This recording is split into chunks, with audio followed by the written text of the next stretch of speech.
పడుతుంది అందరికీ బిళ్ళగన్నేరు. దీని యొక్క వర్గీకరణ స్థానం చూస్తే మనకి కెథరాంతస్ రోజెస్ అంటారు. వృక్షశాస్త్రనామం వచ్చి కుటుంబం వచ్చేసరికి అపోసైనేసి, వాడుక నామం వచ్చి మడగాస్కర్ ఫెర్రివిరింకిల్ అంటారు. తెలుగు నామం వచ్చి బిళ్ళగన్నేరు. ఔషధ వనరు వచ్చి మొక్క మొత్తం కూడా మనకి ఉపయోగపడుతుంది. ఇది వృక్ష వర్ణన, ఇది బహువార్షిక గుల్మము. బహువార్షిక గుల్మము. పత్రాలు కనుక చూస్తే మీకు ఎలా ఉంటాయండి? అండాకారంలో ఉంటాయి. చూడండి ఒకసారి, ఇదిగోండి. మీరు ఏ పత్రాన్ని తీసుకున్నా మీకు ఎలా ఉంటుంది అంటే అండాకారంలో ఉంటాయి. పుష్పాలు తెలుపు లేదా గులాబీ రంగులో ఉంటాయి. పుష్పాలు అనేవి ఏకాంతము లేదా జతలుగా ఉంటాయి. ఇవి కూడా గ్రేవాలలో ఏర్పడతాయి. గ్రేవం అంటే చివర ఏర్పడతాయి ఉంటాయి. వీటిలోకి వచ్చేసరికి పుష్పాలు ఏకాంతము సింగిల్ గా ఉంటాయి, లేదంటే జతలుగా ఉంటాయి. ఏది ఏమైనా పుష్పాలు ఏర్పడటం అనేది గ్రేవాలలో ఏర్పడతాయి. ఫలాలు అనేవి ఏక విధారక ఫలాలు. ప్రతి ఫలాల్లో చాలా ఎక్కువ సంఖ్యలో నల్లని విత్తనాలు ఉంటాయి. ఇందులోకి వచ్చేసరికి దీని యొక్క వర్ణన అనేది ఈ విధంగా ఉంటుంది. బహువార్షిక గుల్మం, గుల్మం అనమాట. చిన్న మొక్కలా పెరిగిద్ది. పత్రాలు అండాకారము, పుష్పాలు తెలుపు లేదు గులాబీ రంగులో ఉంటాయి. పుష్పాలు ఏకాంతం లేదు జతలుగా గ్రేవాలలో ఏర్పడటం అనేది జరుగుతూ ఉంటాయి. ఫలాలను ఎక్కువ సంఖ్యలో ఏర్పడతాయి. నల్లని విత్తనాలు ఉంటాయి అన్నమాట వీటిలోకి వచ్చేసరికి. సో ఇప్పుడు దీంట్లో జ్ఞానేంద్రియ మూల్యాంకనం, సూక్ష్మ మూల్యాంకనం గురించి మనం నేర్చుకుందాం. ఈ కెథరాంతస్ రోజియస్ అడ్డుకోత కోసినప్పుడు మనకి ఎలా కనపడుతుందో దీనికి సంబంధించి డయాగ్రామ్ పెడతాం, ఒకసారి చూడండి.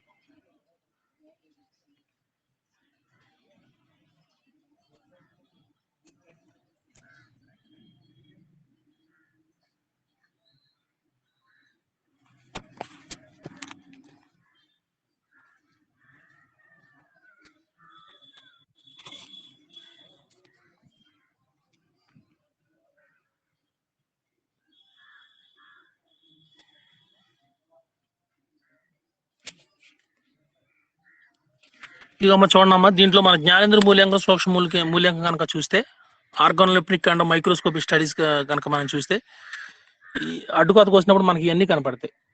బాహ్య చర్మం, స్తంభాకార కణజాలం, స్పంజి కణజాలం, మళ్ళీ కింద బాహ్య చర్మం, తారు, పోషక కణజాలం, ఇటు సరి ద్రవ మృదు కణజాలం, ఇవన్నీ కూడా స్థూలకోణ కణజాలం, ఇవన్నీ మనకు కనపడతాయి. చూడండి, కెథరాంతస్ ఇంట్లో బాహ్య మనం అడ్డుకోత కోసం ఒకే ఒక పొర కలిగి దళసరి అయినటువంటి అవభాషను కలిగి ఉంటుంది. చూడండి, ఒకటే లేయర్ ఉంది బాహ్య చర్మం వచ్చేసరికి. ఇదంతా కూడా బాహ్య చర్మము అంటారు. ఒకే దళసరి అయిన అవభాషను కలిగి ఉంటుంది మందమైన. బాహ్య చర్మం మీద కేశాలు ఉంటాయి, మూల కేశాలు ఉంటాయి. పత్ర రంధ్రాలు కూడా ఉంటాయి. చూసారు ఇక్కడ, పత్ర రంధ్రాలు కూడా మనకి కనపడతాయి.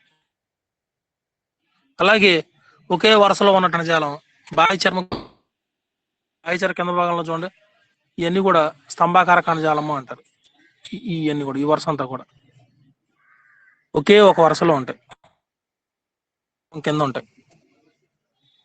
స్పంజి కణజాలం, దానికి స్తంభాకార కణజాలం కింద స్పంజి కణజాలం ఉంది. ఇదంతా కూడా ఈ స్పంజి కణజాలం అనేది ఇంచుమించు 5 నిమిషాల్లో వదులుగా అమరి ఉంటాయి. చూడండి, 1, 2, 3, 4 ఇలా ఒకదాని కింద ఒకటి ఉన్నది చూడండి, ఈ స్పంజి కణజాలము అంటారు అన్నమాట. 5 నుంచి 8 పొరలు ఉంటాయి. మధ్య ఈన భాగంలో మనకేం కనపడుతుంది అంటే,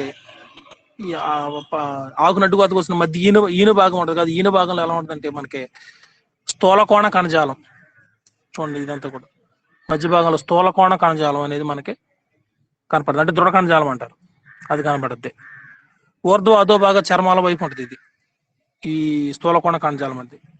ఇది కింద బాహ్య చర్మము, ఇది ఊర్ధ్వ బాహ్య చర్మం అంటారు, వచ్చేదేమో అధో బాహ్య చర్మం అంటారు. ఈ మధ్యలో మనకి రెండు వైపులా స్థూలకోణ కణజాలం అనేది ఉంటుంది అన్నమాట.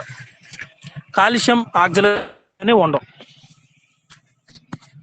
ఇది కెథరాంతస్ అడ్డుకోతకు వచ్చినప్పుడు మనకి కనపడుతుంది అన్నమాట. మైక్రోస్కోపిక్ అండ్ ఆర్గానోలెప్టిక్ స్టడీస్ కనుక చేస్తే ఇవన్నీ మనకు కనపడతాయి. జ్ఞానేంద్రియ మూల్యాంకనం మరియు సూక్ష్మ మూల్యాంకనం చేసినప్పుడు.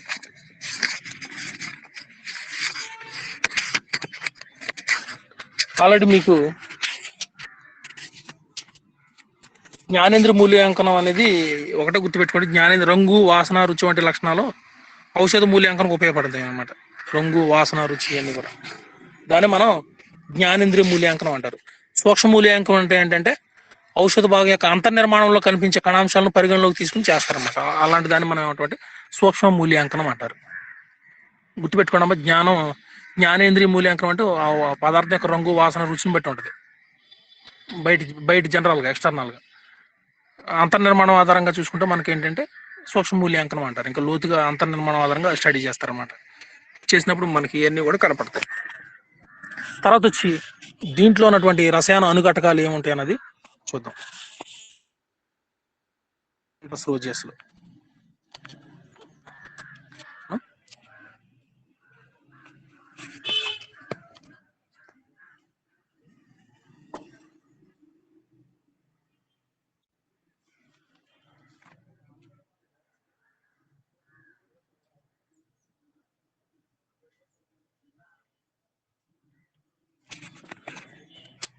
చూడమ్మా, దీంట్లో ఉన్న రసాయన అనుఘటకాలు ఏముంటాయి అంటే కెథరాంతస్ బెల్లగన్నేరులో ఈ ఔషధం ఆల్కలాయిడ్లైన విన్ బ్లాస్టిన్, విన్ క్రిస్టియన్, కాంతారాంతిన్, కాతారాంతోసాల్, ఫినోలిన్, విండోరైన్ మొదలైనన్ని కూడా ఉంటాయి రసాయన అనుఘటకాలుగా. ఆల్కలాయిడ్స్ ఇవన్నీ కూడా ఇన్నిబ్లాస్టిన్ కానీ, విన్ క్రిస్టిన్ కానీ, కాంతారాంతిన్ కానీ, కాంతారాంతోసాల్ కానీ, వినోలిన్ కానీ, విండోరైన్ కానీ అన్ని కూడా. ఇక్కడ మనకి 2 స్ట్రక్చర్స్ ఇచ్చాడు. విన్ బ్లాస్టిన్, విన్ క్రిస్టిన్ ఇచ్చాడు. 2 స్ట్రక్చర్సే ఇచ్చాడు అన్నమాట. ఇవి ముఖ్యంగా కెథరాంతరస్ రోజెస్లు మొక్క భాగం అంతా కూడా ఔషధ భాగమే. ఔషధ భాగం ఉపయోగపడుతుంది సంపూర్ణ మొక్క. చూడండి, ఫార్మకాగ్నసీ పరంగా మనం చూస్తే విన్ బ్లాస్టిన్ అని ఉంది కదా, ఇది ఈ స్ట్రక్చర్ అంతా కూడా. ఈ విన్ బ్లాస్టిన్ అనేది ఈ ఆల్కలాయిడ్ అనేది క్యాన్సర్ నిరోధక ఆల్కలాయిడ్ అంట. ఇది వ్యాధి నిరోధక స్పందన నిరోధిస్తుంది. అలాగే విన్ క్రిస్టియన్ ఉందనుకోండి, ఇది విన్ క్రిస్టియన్ సల్ఫేట్ అనేది సమవిభజన మధ్యస్థ విభజన దశలో ఏం చేస్తుంది, విభజనను ఆపేసి ఆ పిండ దశలో వచ్చే క్యాన్సర్ నిరోధకంగా పనిచేస్తుంది అనమాట.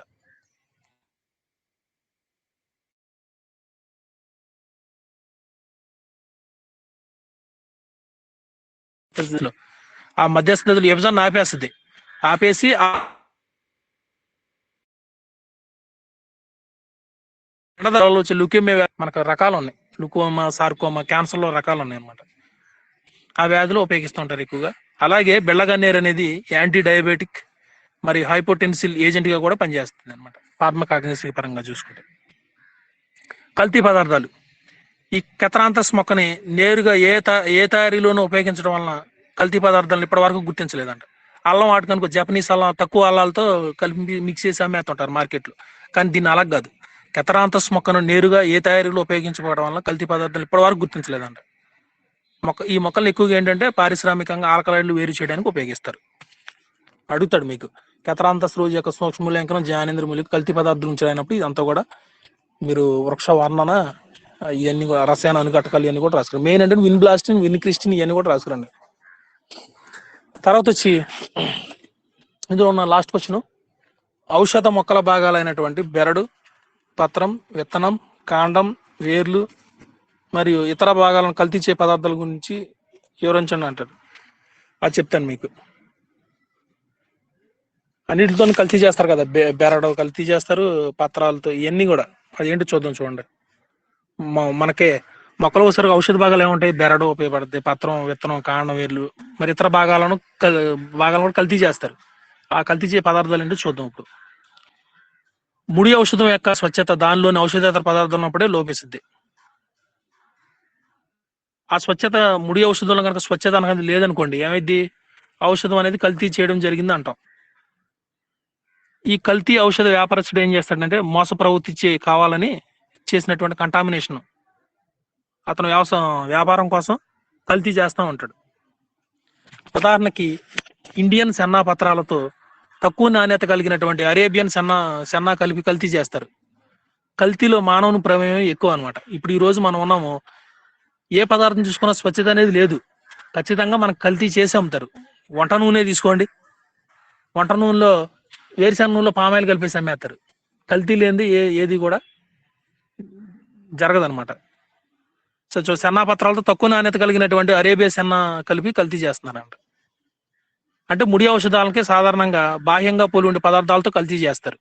అంటే ముడి ఔషధాలతో ఏది పడితే అది కల్తీ చేయరు, కానీ దానికి దగ్గరగా సంబంధం ఉన్నటువంటి ఈ బెరడు ఉందనుకోండి, ఈ బెరడు లాంటి పోలిందుకు వేరే ఉందనుకో, ఆ పదార్థాలతో కల్తీ చేస్తారు. ఆ విధంగా అనమాట. ఉదాహరణ చూడండి, ఔషధాలు విలువలు ఉండే అల్లాన్ని ఆఫ్రికన్ అల్లంతోనూ జపనీస్ అల్లంతోనూ కల్తీ చేస్తారు. ఎందుకంటే ఈ ఆఫ్రికన్ అల్లంలో జపనీస్ అల్లంలో ఔషధులు తక్కువగా ఉంటాయంట. అదొకటి. చికోరి పొడి మిశ్రమాన్ని కాఫీ విత్తనాల ఆకృతిగా చేసి అసలైన కాఫీ గింజలతో పాటు మార్కెట్ చేస్తారంట. ఆ చికోరి పొడి మిశ్రమం కాఫీ విత్తనాల ఆకృతిగా చేస్తారు. ఇంచుమించు చోట 2 కిలో కనపడతాయి మనకి. అలాగా ఆలివ్ ఆయిల్ కి పీచ్ కర్నేల్ ఆయిల్ ని కలుపుతారంట. అలాగే ఏపీఎస్ కుటుంబ మొక్కపు ఫలాలతో విత్తనాలు కానీ కృషించి విత్తనాలు ఉండే ఫలాలను కానీ కలిపి కల్తీ చేస్తారు. ఏపీఎస్సీ అంటే మీకు తెలిసిందే అందరూ, ధనియాలు ఇవన్నీ కూడా అంబెల్లి ఫెరి అని కూడా చెప్పేసి అంటాం మనం. ఆ కుటుంబం విత్తనాలతో ఏం చేస్తారంటే కృషించి విత్తనాలు ఉండే ఫలాలను కానీ కలిపి కల్తీ చేస్తారంట. ఇంగులోనేమో సున్నఫలాలు కలుపుతారంట. నలమంతో పాటు చిన్న సీసపు గుళ్ళను కలిపి చేస్తారంట. కుంకుమ పువ్వునైతే కెతరాంతస్ పుష్పంతోనూ లవంగాల కాడలతోనూ కలుపుతారంట. అలాగే మిరియాలను బొప్పాయి గింజలతోనూ చూడండి, మిరియాల గింజలను బొప్పాయి ఎండిపోయిన విత్తనాలు చూడటానికి 2 కిలో కనపడతాయి మనకి, అవునా? మిరియాలను బొప్పాయి గింజలతోనూ ఆవాలని పిచ్చి కుసుమ విత్తనాలతోనూ కల్తీ చేస్తారు. అలాగే శన్నాకులని డాగు శన్నాకులను కలిపి కల్తీ చేస్తారు. అదేవిధంగా నక్స్వామికని నక్స్ బ్లెండా లేదా ఎస్ పొటాటోరంలతో కల్తీ చేస్తారంట. అలాగే బీవాక్స్ ని జపాన్ వాక్స్ తోను, స్టెర్కూలియా గమ్ని ట్రాగాకాంత్ గమ్తోను, బెల్లాడోనా పత్రాలను ఎయిలాంతస్ పత్రాలతోనూ కల్తీ చేస్తారు. అలాగే కోలోఫోనిలో పసుపు రంగులు ఉండే గాజు పొడిని కలుపుతారంట. కొబ్బరి నూనెలు అనుకోండి వైట్ ఆయిల్ ని కలిపి కల్తీ చేస్తారంట. చూడండి, ఇలా కల్తీ చేయడం వల్ల ఏంటంటే ఔషధం యొక్క నాణ్యత తగ్గిపోవడమే కాకుండా కొన్ని సందర్భాలలో మనిషి ప్రాణానికి ముప్పి సంభవించవచ్చు. అందువల్ల మనం ముడి ఔషధాన్ని కొనుక్కునేటప్పుడు ఖచ్చితంగా చాలా జాగ్రత్త తీసుకుని అవి స్వచ్ఛమైనవా కావా తెలుసుకుని మనం ఇది చేసుకోవాలన్నమాట. ఇక్కడతో మీకు 2 యూనిట్ అనేది అయిపోయింది, ప్రారంభ కాకనశీలు. 3వది వచ్చి మనకి యూనిట్ సెకండరీ మెటబాలిటీస్, ద్వితీయ ఉత్పన్నకాలు. ఇది మన చాప్టర్ యూనిట్ 3 వచ్చి. ఈ ద్వితీయ ఉత్పన్నకాలలో మనకు 3 క్వశ్చన్స్ ఉన్నాయి, ఇంకెక్కువ ఏమీ లేవు. ఏంటంటే మొక్కల్లో ఉండే సెకండరీ మెటబాలిసిటీ అంటే మొక్కల్లో టర్పినాయిడ్స్ గురించి, ఆల్కలాయిడ్స్ గురించి, ఆల్కలాయిడ్ మనం ఏ విధంగా నిష్కర్షణ చేస్తాం అన్నది 3 క్వశ్చన్లు చెప్తే రేపు అయిపోద్ది ఈ టాపిక్ కూడా. అది తర్వాత వచ్చి మనకు ఆల్రెడీ నిన్న 3 యూనిట్లో నేను చెప్పాను ఏంటంటే లిక్విడ్ వేస్ట్ మేనేజ్మెంట్ సిస్టమ్ గురించి చెప్పాను, అంతవరకు చెప్పి. మొన్నేమో ఘన వ్యర్థాల నిర్వహణ గురించి చెప్పి నేను మీతో ముగిస్తాను. మనకు 3 యూనిట్ చెప్పాను ఆల్రెడీ. వనరుల నిర్వహణలో సమకాలీన పద్ధతులు, contemporary practices in resource management, అంతవరకు మీకు చెప్పాను. పర్యావరణ ప్రభావం అంచనా మీద వేస్తానండి, ఈఐఏ ఎన్విరాన్మెంట్ ఇంపాక్ట్ అసెస్మెంట్ అంటారు, అది చెప్పాను. తర్వాత వచ్చి ఘన వ్యర్థాల నిర్వహణ, సాలిడ్ వేస్ట్ మేనేజ్మెంట్ సిస్టమ్ గురించి. తర్వాత వచ్చి నిన్న క్లాసులో లిక్విడ్ వ్యర్థాల గురించి చెప్పాను. మొన్న లిక్విడ్ అంటే కలుషితమైన నీటిలో ఉన్నటువంటి వ్యర్థ పదార్థాలను వేరు చేయాలంటే 3 పద్ధతుల ద్వారా చేస్తారు. ప్రాథమిక శుద్ధి విధానం, ద్వితీయ శుద్ధి విధానం, తృతీయ శుద్ధి విధానం. ఆ మడ్డిని తొలగించి వడపాత స్క్రీనింగ్ ప్రక్రియలు తొలగించి చివరికే ఆ వాటర్ని మళ్ళీ రీసైక్లింగ్ చేసి వాడుతూ ఉంటారు అనమాట. అంతవరకు చెప్పాను. ఇక్కడతో మీకు 3 యూనిట్ అయిపోయింది. మనకి 4th యూనిట్ వచ్చి జీవ వైవిధ్యం యొక్క సంరక్షణ, కన్జర్వేషన్ ఆఫ్ బయోడైవర్సిటీ. జీవ వైవిధ్యం యొక్క సంరక్షణ, దీన్ని మనం ఇంగ్లీష్ లో కన్జర్వేషన్ ఆఫ్ బయోడైవర్సిటీ అంటారు. ఈ 4th యూనిట్ మొత్తం కూడా మనకి ఎథ్నోబాటనీలో వచ్చింది. 4th యూనిట్ మొత్తం కూడా ఎథ్నోబాటనీలో 4th చాప్టర్ 3rd చాప్టర్ కానీ ఒకసారి చెక్ చేసుకోండి. అది ఇందులో క్వశ్చన్ ఏంటంటే జన్యు జాతి ఆహార వ్యవస్థల మీద సంరక్షణ వ్యాసనయమని అన్నాడు. సేమ్ క్వశ్చన్ చెప్పేసాను ఆల్రెడీ. స్వస్థానీయ సంరక్షణ, పరస్థానీయ సంరక్షణ, ఈ 2 చెప్పాను మీకు. ఉద్యానవనాల గురించి, వీటి గురించి. పరస్థానీయ సంరక్షణ సేమ్ ఏ టాపిక్ ఇక్కడ ఇచ్చాడు. ఎథ్నోబాటనీలో ఉన్న టాపిక్, ఇక్కడ 4th యూనిట్ లో ఉన్న topic 2 same answers, same questions. So 4th chapter చెప్పాల్సిన పని లేదు, ఆల్రెడీ అయిపోయింది. పరస్థానీయ సంరక్షణ అంటే ఏంటి, స్వస్థానీయ సంరక్షణ అంటే గతం క్లాసులో మీకు చెప్పాను. పరస్థానీయ సంరక్షణ అంటే చెప్పాను కదా, అంతరించిపోతున్న జాతులను వాటి స్వస్థానాలలో కాకుండా రక్షణ కల్పించబడిన కొన్ని ప్రదేశాల్లో ఆ జాతులు చెందిన నమూనా జనాభాను పెంచడాన్ని పరస్థానీయ సంరక్షణ అంటారు. స్వస్థానీయ సంరక్షణ అంటే ఏంటంటే మొక్కలను, జంతువులను అవి నివసించే సహజ ఆవరణ వ్యవస్థల్లోనూ లేదా మానవులు నిర్వహించే ఆవరణ వ్యవస్థల్లోనూ సంరక్షించడాన్ని స్వస్థానీయ సంరక్షణ అంటారు. ఈ స్వస్థానీయ సంరక్షణ ఏం చేస్తారంటే దీని కొరకు కొన్ని సురక్షిత ప్రాంతాలు, జీవవన రిజర్వ్స్, పవిత్రమైన తోటలు, పుణ్యనదులు ఏర్పాటు చేసి ఆ మొక్కలను కానీ జంతువులను కానీ మానవుడు ఏర్పాటు చేసిన ఆవరణ వ్యవస్థ సంరక్షిస్తూ ఉంటాడు అనమాట. ఇది ఆల్రెడీ మీకు చెప్పేశాను నేను. ఇందులో ఇంకొక యూనిట్ చెప్తే చాలు, మానవ సంక్షేమము మొక్కల పాత్ర. ఇది చెప్తే మీకు 5th యూనిట్ అనేది అయిపోద్ది అనమాట. Role of plants in relation to human welfare. మానవ సంక్షేమము మొక్కల పాత్ర, role of plants in relation to human welfare. ఇది మీకు చెప్తాను. ఈ రోజు నేను చెప్పిన ఏంటంటే ఎథరాంథస్ రోజియస్. రెండోది వచ్చి ఔషధ భాగాలైనటువంటి మొక్కల భాగాలైన బెరడు వీటితో ఏ ఏ పద్ధతిని కల్తీ చేస్తారన్నది మీకు చెప్పాను. ఓకేనమ్మా, ఎంతవరకు అర్థమైందో శ్రావణి? ఎస్ సార్, అర్థమైంది సార్. సరే, ఉంటాము. Thank you sir.